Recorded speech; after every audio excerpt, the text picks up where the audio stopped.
By the end of this video, you will never be able to say I the same way again, because I'm going to share with you Ibn Arabi's devastating proof that the person you think you are doesn't actually exist.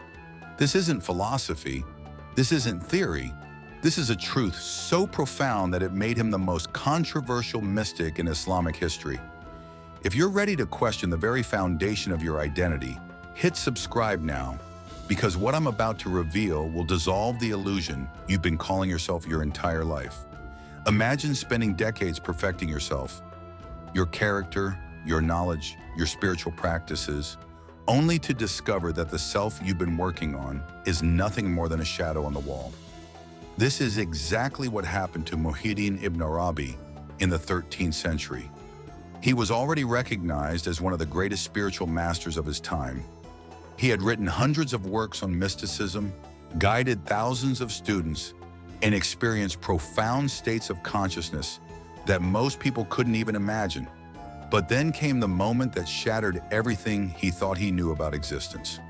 Ibn Arabi was in deep contemplation when he asked himself a simple question that would revolutionize Islamic mysticism.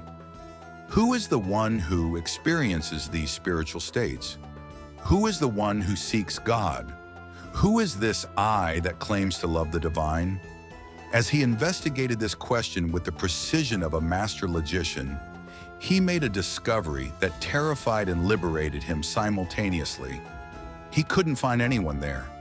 The more deeply he looked for the experiencer, the seeker, the lover of God, the more obvious it became that there was no separate entity to be found. Here's how Ibn Arabi systematically dismantled the illusion of individual existence. And you can follow his logic right now. First, he examined physical identity. He realized that what we call the body is nothing but a constantly changing flow of elements, earth, water, air, and fire, that nature loans to consciousness temporarily. The body you had 7 years ago has been completely replaced at the cellular level. So if you are your body, which body are you? The answer became clear. You are not your body. But perhaps Ibn Arabi thought the self exists in the mind. So he turned his investigation inward. He observed thoughts arising and passing away like clouds in an empty sky. He noticed that emotions come and go like waves on an ocean. He watched as memories appeared and disappeared like images in a dream. But in all of this mental activity, he couldn't locate anyone who was having these thoughts, emotions, and memories. Think about this carefully. Right now, thoughts are appearing in your awareness, but can you find the thinker of the thoughts? Sensations are happening in your body, but can you locate the one who feels these sensations?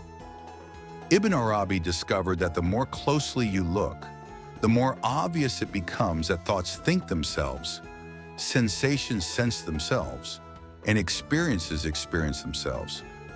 This is where Ibn Arabi made his most revolutionary discovery about the nature of reality. He realized that what we call individual existence is actually a kind of divine dream. Imagine that infinite consciousness is like a vast ocean, and what we call individual selves are like waves on that ocean.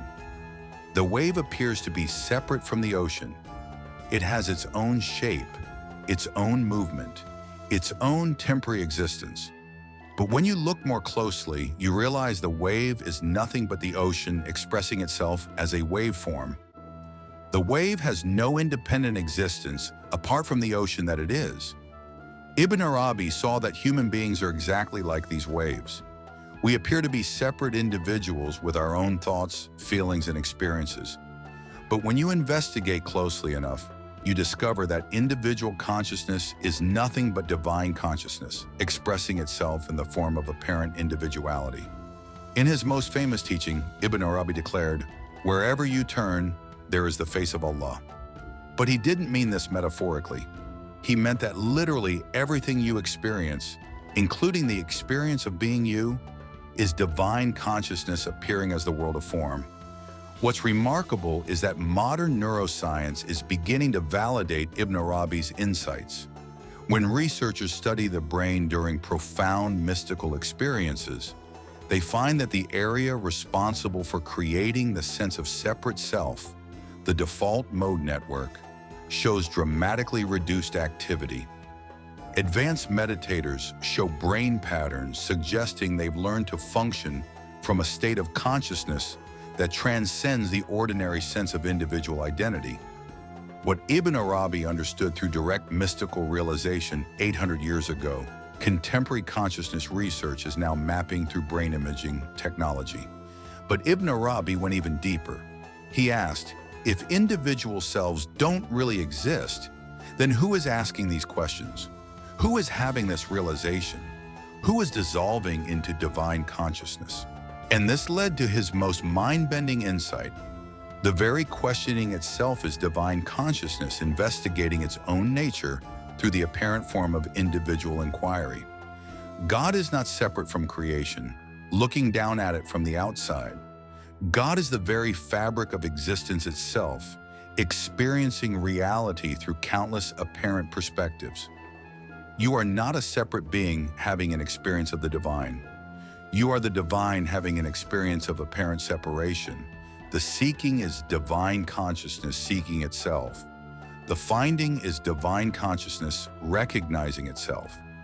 The one who realizes there is no separate self is divine consciousness awakening to its own true nature.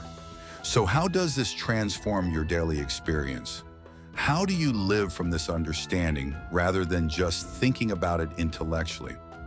Ibn Arabi taught that the first step is simply relaxing the constant effort to maintain and defend the illusion of being a separate self.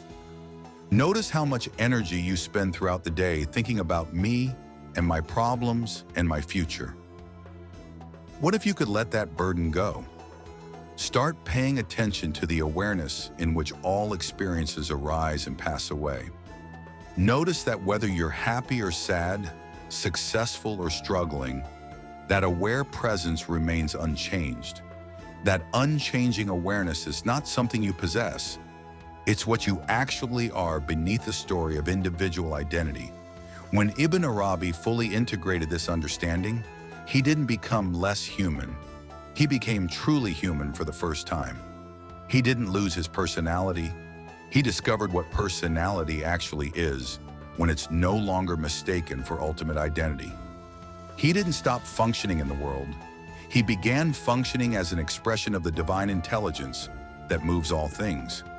This realization doesn't solve all practical problems, but it dissolves the fundamental problem. The illusion that you are a limited, separate self struggling against an alien universe. Instead, you recognize yourself as the very consciousness within which the universe appears. If this video has begun to dissolve something in your sense of separate self, subscribe now and hit the notification bell, because in our next video, I'm going to share Ibn Arabi's practical method for living from this understanding. How to function in daily life when you've realized there's no separate person there to function.